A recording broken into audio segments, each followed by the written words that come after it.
قل أرأيتم إن أصبح ماؤكم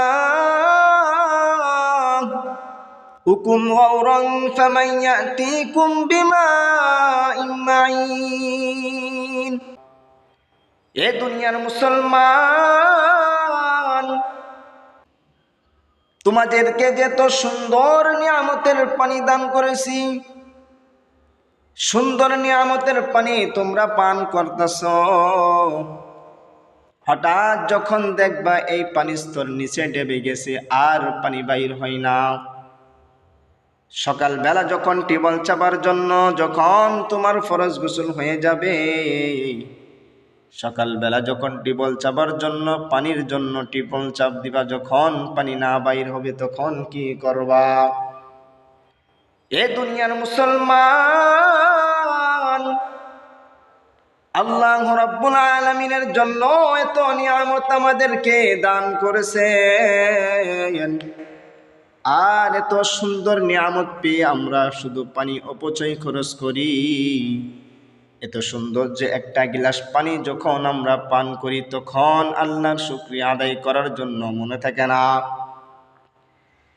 কোনো মানুষ যখন দীর্ঘ সময় কাজ বাজ করে, যখন তার পানি পিপাসা লাগে,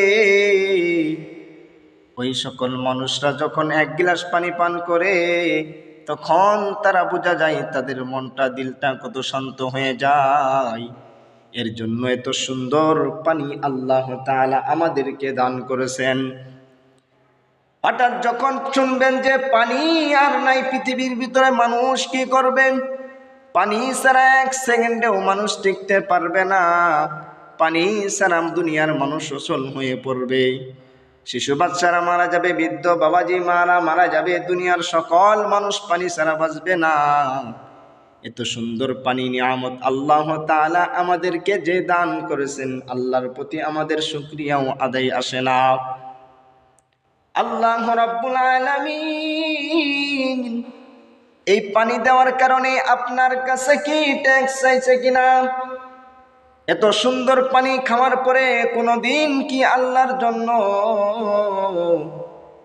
চিন্তা করে দেখেন একটাবার শুকরিয়া আদায় করছেন কিনা? আল্লাহ রাব্বুল আলামিন যদি শুকরিয়া আদায় না করেন, কোন কাজের ভিতরে আপনি বরকত রহমত পাবেন না। আল্লাহ কি শুকরিয়া আদায় করার জন্য আমাদের কি কোনো কষ্ট হবে? একবার বলবেন আলহামদুলিল্লাহ। আর এত সুন্দর পানি যে আমাদেরকে আল্লাহ তাআলা দান করলেন, এর কারণে কি আল্লাহ তাআলা আমাদের প্রতি ট্যাক্স চাইছে, টাকা চাইছে, পয়সা চাইছে? চাই নাই।